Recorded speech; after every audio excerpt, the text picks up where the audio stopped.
With that, I think it's time now to move on very quickly to the next session.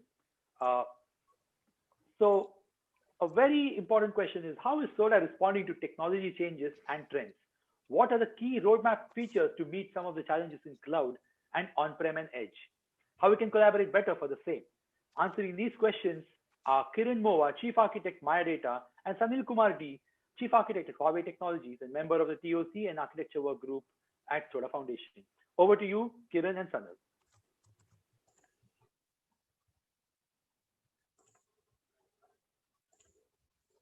Can you see my desktop? Yes, Sanil. Your desktop is visible. You're able to see my desktop, right? Yes, Sanil.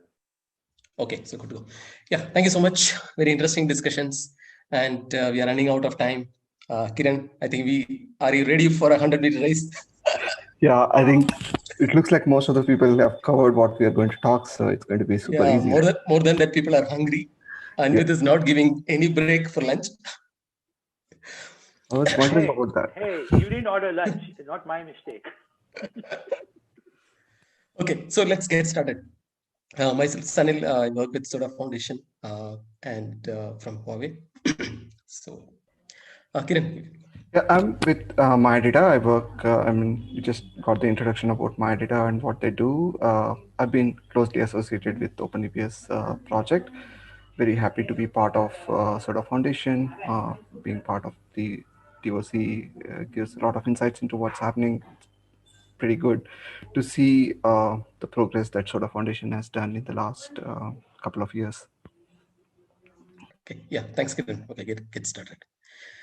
Okay, we are immersed in data, rather immersed in oxygen. I think it's a change. We should have changed the slides. So everywhere data, be it 5G, AI, any technology you take, I think everybody, they have been talking about data everywhere throughout this conference. And yeah, data explosion is new normal, just like our online or working from home is new normal. It's like that. Data explosion is new normal. Kiran, you are able to read that number of zeros? No way.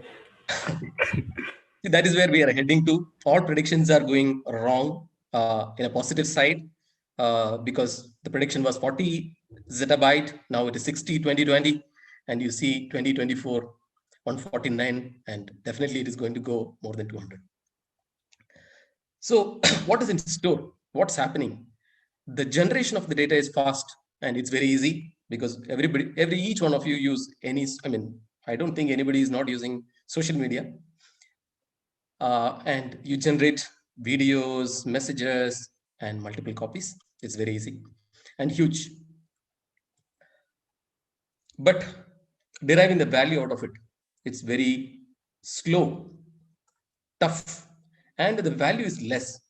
I think, Kiran, we were discussing yesterday, right? I think what is the percentage of data, valuable out of whatever you get, right? Yeah, it should be, the phone runs out of memory all the time. But I don't think we'll ever go back to some of that data except for like Google reminding us about this year that's happened and that's valuable moment, right? Yeah, I think the same thing, the insights that you can derive out of that humongous data is what is really useful, and that's pretty small percentage. Right? Yeah. I think you often do cleanup of data. Yep. Not really the data. Okay. Unless so we now, get that iPhone, right? That's right. Yeah, Anvit will help us. Okay, so generation is fast, value is less. Now, one more variable coming, connected data. What is connected data? So when the data, even in edge, cloud, on-premise, when different data come together, it can give you a new perspective, new information. Because data by itself doesn't make much sense. It should derive some information, value. So for connected, we need unified, intelligent, and efficient solutions. Okay, we'll see. Now, the next thing is that I think this is a very known thing now, the narrowing the boundaries of core, cloud, and edge, because all the cloud vendors are trying to provide edge solutions. And the edge computing guys are talking about edge cloud. And in between, the on-premise guys, they do not know. They just call it as hybrid. So that is where we stand today. So we need seamless connected data to solve all these problems and where things are moving. Now, unpredictable scale. I think Kiran will talk about something. I think the scale is like massive, right, Yep. Kiran? Yep. So it's interesting to see that, I mean, every company out there is now becoming a data company. This is actually a slide that was presented by Matt Truck. The link for that is available on this slide. They do this survey every year and get this data out. This is one from one of those companies. You always start small. You think you can manage with your local data center, but then as your business expands, you kind of go to multiple data centers, even like multiple clouds. And then you have to stream data from various sources. And the number of sources from which you get the data is like exponentially growing. And that's what we see, like, right now you may be okay with like running it on Google Cloud and or like, Amazon or like a couple of data centers. But as you go towards 2026 and higher, it's going to be really challenging to manage the data all that your company has. And you need greater collaboration to manage that kind of data. A new set of challenges will emerge from that. Right. On the right hand side top, I think you can see all cloud, edge, and the on-premise. Okay, so now to see, we have challenges, narrowing down, connected data is required, and the scale is massive. I think you need to prepare for the scale and the volume. I think we have seen a panel discussion and the talks talking about variety of data and so on and so forth. Is it that we don't have solution? The fact is this, that we have lot of solutions. This is just 2020 big data and AI landscape. We can't even read. I think it's like that. No space. I mean, one slide is not enough. So this is where we stand. We have more solutions. Now, probably that is what we need to probably address. So we need to have something like a unified solution to manage this connecting data. How do we connect the data? So from our perspective, from SODA, we started thinking about, why don't we have one data store with something like unified interface for data? It should be safe. Safe, when you say, I think whenever we talk about security, then privacy also will come in that. So safe is security, privacy, and all that aspects of data. Then efficiency, when you talk about the data performance, management, filtering, analysis, so on and so forth. Things should be efficient, and power, it should use less power. Like Jeff was mentioning, that edge, even if you have all the compute power, but you don't have enough power. Intelligent, yes, it has to be intelligent, and everything is becoming intelligent. Now traceable, this is a very critical factor, because lot and lot of storages and devices are coming in place. Now you need to manage them. That will not go away, it will be there. So now we need to trace them, where my storage and what kind of performance they have. And you can't have 10 different solutions to manage my storage. That's when we think about one data storage with unified data management API, maybe a global namespace for metadata. And of course, file, block, and object, it is like, yeah, it's inevitable, we need to handle all of them. And then connect the storage, whether it is in edge or core or cloud. Okay. Now, there are challenges. So it's not easy, because the storage vendors are their own world, and the platform vendors are their own world. I think they have their own specifications. You have SNIA standard bodies coming up with wonderful standard API specifications like Swordfish, but end up nobody is using today. So there are a lot of challenges. Unification itself is a big challenge, because nobody's getting tamed. Next is unsettled types of storage, different type of storages. And there are talks that everything is moving towards object, but we don't know. Unprecedented data mobility and scale. So scale already Kiran was mentioning. Data mobility part is that even in edge, moving data we need to move, because the automotive vehicles and all these things are moving. And the data mobility is from that. So it is very complex situation to handle. Then it is becoming really, really distributed, because we always talk about distributed, but it is really decentralized, because be it cloud or any of the solutions, what we talk about is decentralized, not really distributed. But when it comes to edge and IoT, it is moving to pure distributed network like P2P. And the heterogeneous storage, the kind of storages that you can have in IoT, immense, it's huge.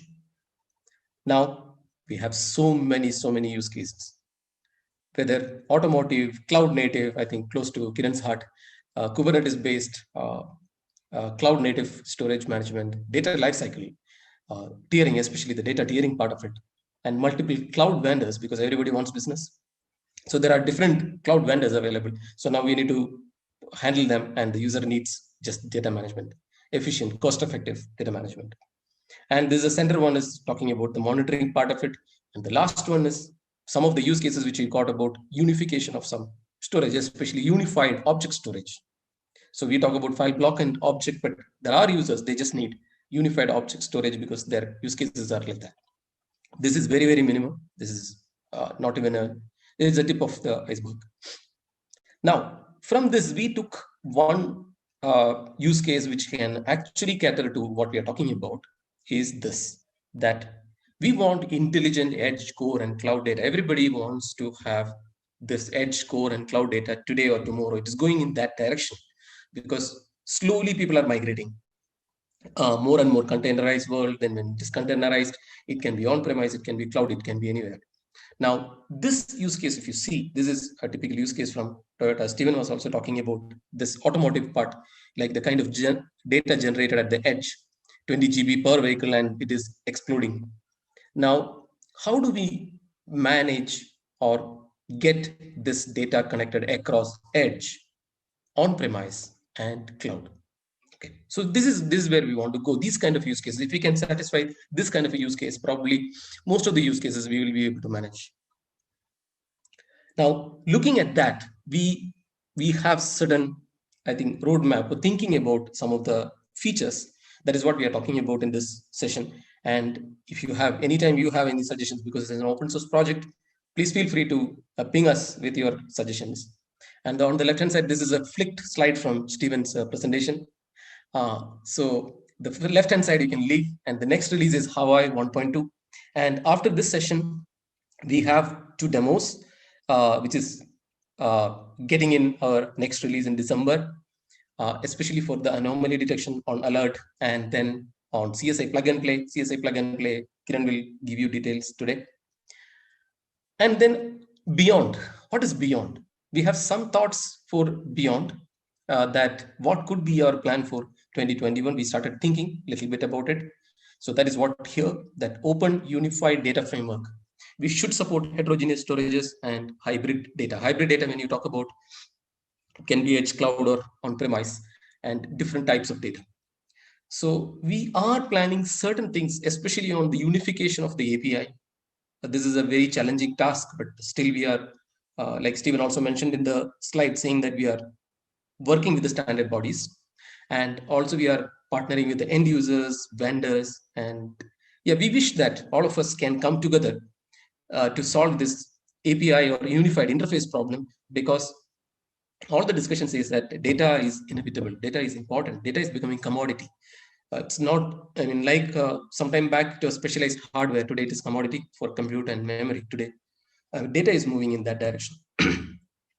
And then edge, because containerization is happening, some of the features on SODA CSI part, backup and recovery, especially on DR, backup, recovery, things like that. And Krishna was mentioning about costing, that also we have considered in our roadmap. Like, is there any way we can do something like an intelligent data costing? We are trying to put it in our roadmap. Of course, security and hybrid disaster recovery across edge, cloud, and on-premise. How effectively we can do this. Then beyond that, it is more an intelligence, like self-healing, data energy, and so on and so forth. This look very ambitious and huge. Only with the support of community we can get there. We hope, yeah, we'll get there. Okay, quickly, it's a glimpse of SODA Edge, that what we are doing. See, edge is not an edge today because edge, people started calling as edge is nothing but edge cloud, right? So basically storage everywhere, whether it is edge node or in gateway side or data center side or cloud, everywhere storage is there. Now we need to manage data management at edge. How do we tackle this? Because there are a lot of new challenges with respect to edge. Multi-source, heterogeneous data, I think it is not to be mentioned, data consistency, ownership, latency, offline scenarios, and data mobility. Data mobility is one of the complex things. And where do we start? Because there are a lot of challenges we have, and uh, we need to start somewhere. That's when we started thinking about how do we plug in our data management framework in Edge? Do we go independent, or do we just understand what exactly is happening in Edge and then try to pitch in there? In that aspect, we are trying to replicate the same thing what we are doing in on-premise, because on-premise, if you see, the SODA is working with Kubernetes, SODA is working with OpenStack or such kind of platforms and connect to any storage. So similarly, we just thought that we should have some kind of edge computing platform, the business application platform, and serve a unified interface for that for data management. So unified data framework, it should be open, vendor agnostic. Already we have enough problems. Edge is a new area. If you can start with something vendor agnostic, platform agnostic, it will save a lot of time in building new use cases in Edge. Now for this, we started some kind of POC with one of the existing CNCF project called KUBE Edge. Some of us worked in this project earlier. So we thought, let us try to attempt that. Can we connect KUBE Edge and Edge computing platform and use SODA for the data management for that? So we have built one simple POC working with this. It's available in our release. You can get there. I can get the details there, how we have built the POC. Luckily, KUBE Edge is a Kubernetes native kind of an edge computing platform which support CSI interface. And SODA inherently, we support Kubernetes from the beginning. So we have a CSI plugin. So we can easily connect the storage for KUBE Edge. So that's what we have done. It's a very initial POC we have done. And going forward, we want to do something like an edge special interest group to work more research on this and see that can we connect other edge computing platforms like EdgeX Foundry or Akraino or K3S and so on and so forth, where it may not be necessarily working on CSI interface for storage. So can we give a unified interface from storage through SODA, which is lightweight and which is resource constrained situations can be managed with SODA at edge. That's where we are looking at. And yeah, containerization is the new norm again. Yeah, so CSI is one of the key areas for us. Kiran. Yep. So just taking back, I think before I get into sort of CSI, I couldn't but catch on to that costing related reference that you made, Sanil. And today morning, like there was this news about like how an startup was overrun with the billing of $72,000 because they used the auto scaling feature in a wrong way, right? So all the more important for like people to collaborate towards making sure the compliance, the policies, and in an open way to make sure like such mistakes don't happen and people don't misuse some of the cool features that are coming in with these technologies. Cool. So back to Kubernetes, I think like any use case that we take, I think Kubernetes is permeating into almost all sectors. This is one of the case studies slide or like the page that Kubernetes publishes, and you can see the mix of different companies from vendors, software service providers, to publishing companies, to fintech, even like media business. So Kubernetes is everywhere, and that's one of the reasons why within SODA we are like aggressively going towards making SODA compliant with CSI and supporting multiple storage providers. Go to the next slide. These are some stories, success stories. I'll not go through them in detail, but I think if you just keep going, the main reason why Kubernetes is becoming so popular is the way it will scale and the if I have to pick up like the other important factor, it can run on any platform. It basically has become the new Linux of running the applications, in an open source way, built by the community for the community, and with open standards. Cool. So this was data from a recent survey. Actually, like 55% of the users that responded to the survey said they're now running stateful applications in production. That's basically a jump in like 15% from the last survey. In fact, like I think the previous one was 35%, but this is 55%. And the number of storage products that they use with Kubernetes has increased so much. You can actually see OpenSDS in there right now. A lot of people are, which was the previous name for Soda Foundation, for Soda project. A lot of people are evaluating how to use Soda with Kubernetes.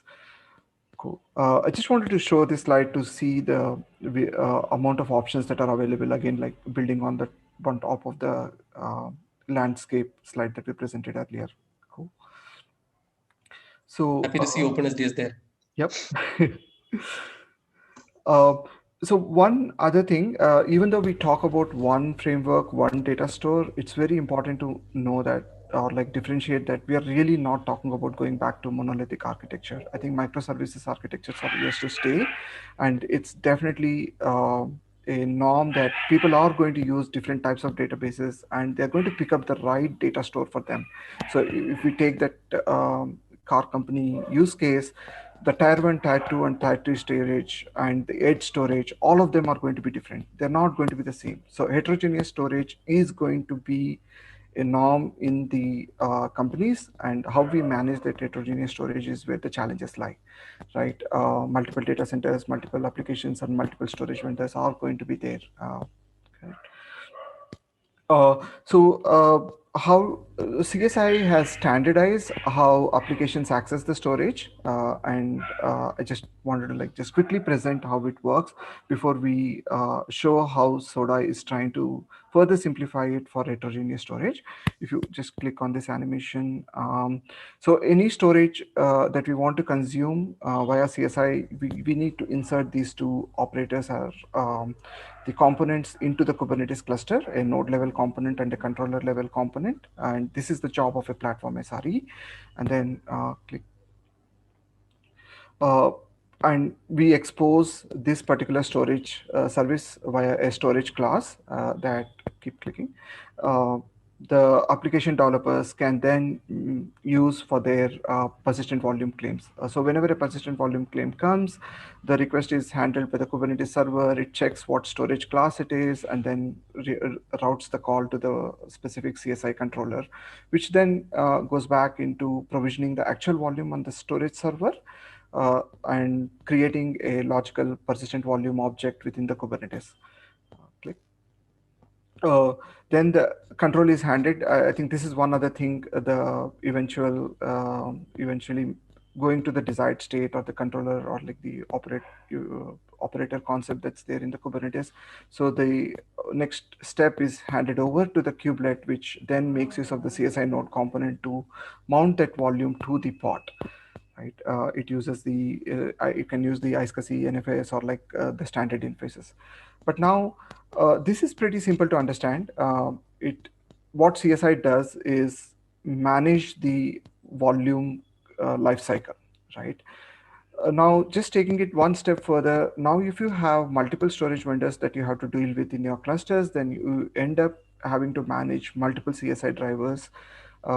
It's not just about like the resource allocation, but it's also about like how do you actually convert that into some kind of a storage classes that application developers are easy to understand. You need to write a lot of tooling around that as well, right? So heterogeneous storage presents itself a challenges that we can solve with Soda, which is pretty straightforward. That's what we call as unified storage platform. But along with that, it's just a volume lifecycle that the CSI provides. But beyond that, there are so many other operations that we need to provide in terms of enabling the security, optimizing the scheduling of the pods with the right storage, the governance, compliance, and all these aspects. These are what we call as a data lifecycle. Right, a cluster lifecycle is being taken care by the Kubernetes community. We can still pitch into that one to plug in the right storage volumes into that modules. Right. So this is where the CSI plug and play. It's an approach at this point. We have a POC that's going to be demonstrated if time permits. What we do is, instead of like putting all the storage vendor CSI drivers, we can actually have like a SODA CSI controller and a SODA CSI node common components installed in the Kubernetes cluster that can then route the requests to the appropriate storages depending on the class of services that we define in the SODA CSI storage classes. That's the uh, essence of like what we are trying to do with CSI plug and play. We are really open for collaboration here and learning about like if this is really going to be useful for you, and we want to work with the CSI provisioners or the CSI drivers that the storage vendors have already built up, and if there are no CSI drivers, we can still use the SODA components to connect and convert them and make them CSI compatible. That's the two goals that we have. And also by integrating via the SODA CSI, we end up like getting all the other benefits. For example, like one of the things that Sunil is going to talk about in the next segment, like unified monitoring as well as like managing of the underlying storage disks or like the pools itself, right? Yeah, we can take up more questions or like over the Slack or suggestions. Open for collaboration there. Thanks, Anil.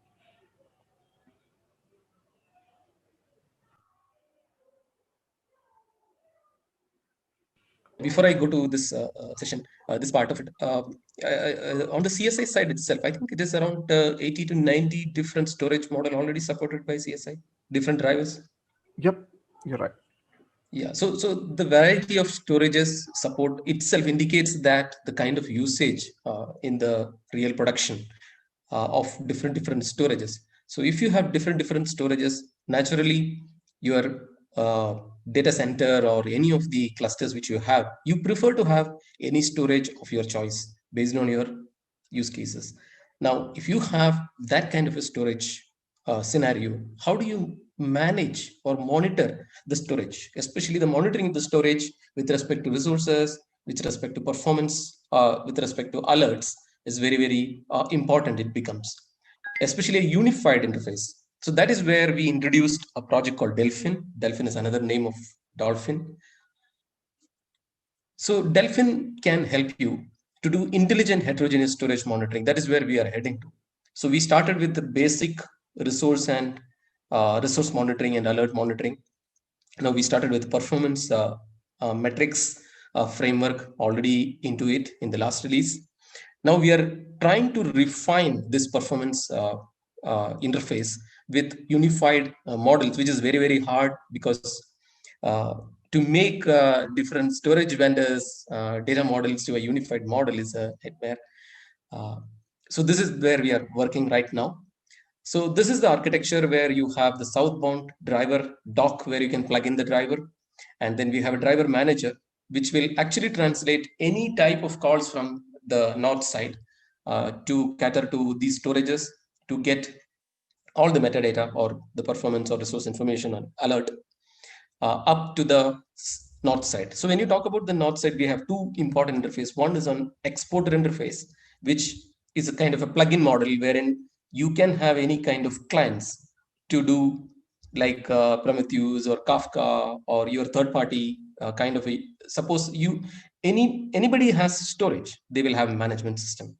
Now, they may have multiple management systems to handle their different kind of storages. That may be the only difference, but those things can be connected to Delphin and you can have a unified kind of an interface.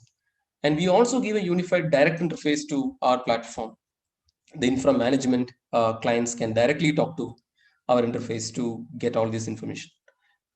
Apart from this, we started thinking about the important thing is that it's not about getting the performance data. So based on the performance, can we take some actions smartly or intelligently? So that is where we try to connect this data to Kafka. So once you have this Kafka workflow, this can be connected to any AML engine.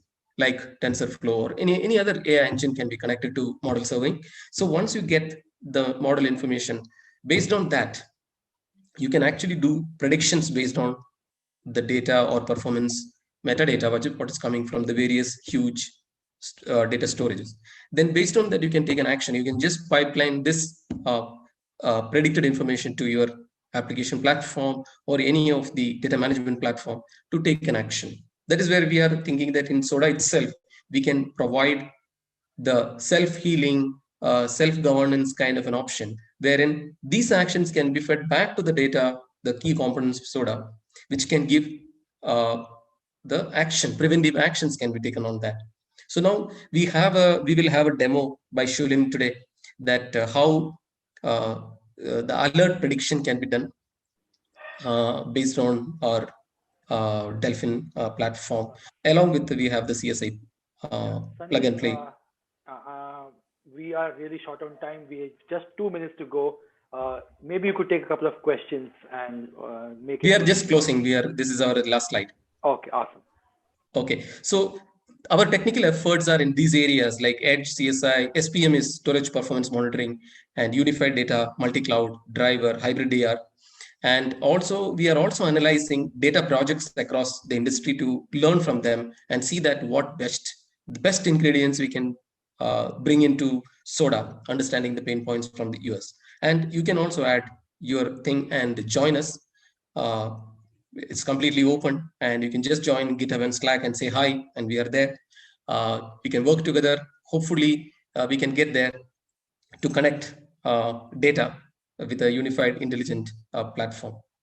That's all from our side today, and we get to the demo. Yeah, do we have a time for 1 or 2 questions?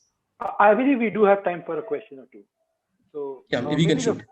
The first one is, how is SODA going to tackle one data store when vendors have their own roadmap and standards? Yeah, that's a good question. That's what we are also trying to answer. So, see, it is very hard. We have been seeing this problem. But incidentally, if you see our platform SODA today partners list, if at least we would say, we have Fujitsu, we have Huawei, we are talking to Dell EMC and NetApp and different vendors. The major thing, like you mentioned, or the question whoever asked, the thing is that there is a kind of monopoly, kind of a thought process already there with the storage vendors. That is why any storage vendor you take, it's a custom interface. But people are coming out because some time back, nobody was writing any CSI driver. Because CSI is a standard, right? As soon as you write the CSI driver, any platform can use your storage. But today, if you see, that's what Kiran also mentioned, right? 90 different CSI drivers are already there. CSI is a standard specification, right? Now, we will get there. But today, probably SODA is not that popular like CSI. So it takes time. But we are getting there because we have vendors like IBM, Huawei, and Fujitsu, HP. All these people, they started writing some driver on SODA side. And even I think Kiran is helping, like, I mean, OpenEBS can be connected to SODA and LinStore can be connected to SODA. Then we can solve more and more pain points. Then users will come, more users will come, more users come, then we will tame the network storage vendors. Yeah. Just to add to what Sanil said, right? I think one of the other things that we're doing differently with SODA Foundation, other than like just defining a spec, is focus on the use cases and then come up with reference architecture that brings together all the vendors. And it's not just, okay, this is a spec, you go and implement it. In fact, like SODA Foundation is building that implementations to plug into whatever the vendors have, which is a very unique thing that SODA Foundation is doing compared to like like a Swordfish kind of a project, which was like API definition.